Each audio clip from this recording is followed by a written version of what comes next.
ይሁንላችሁ ማለት ነው ቤተሰቦች። ማን ሞቶ ነው አዘን ጥቁር በጥቁር ለብሳችሁ የመጣችሁት ሁላችሁ ማለት ነውና አቶ ዴቭ እንግዲህ ዛሬ በፍቅር በመምጣቷ እንግዲህ ሁላችሁም ቁጣ አስነስተዋል።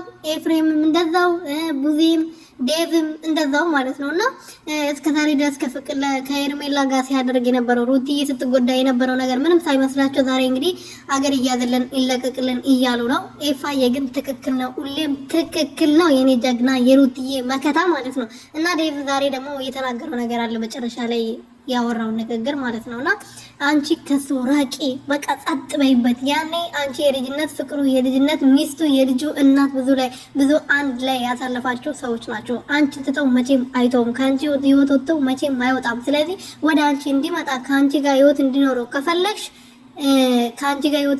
ከፈለግሽ እኔ እናንተ የሩቲዬ አንገት ማለት ነው እያወራው ነው አንገቷን እያየውና አንገቷ እዚህ ጋር አብል አለባት በዚህ በኩል ያለው ማለት ነው። በዛ በኩል ግን አንገት አብል የለባትም።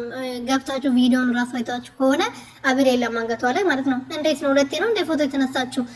ተበጥሶባት ሊሆን ይችላል እየተደባደቡ እነዚህ ግለሰቦች ማለት ነውና ሰላም ቤተሰቦቼ እንዴት ናችሁልኝ? እኔ ያለው እግዚአብሔር ይመስገን። በያላችሁበት ሰላማችሁ ብዝት ትረፍረፍ ይበርልኝ።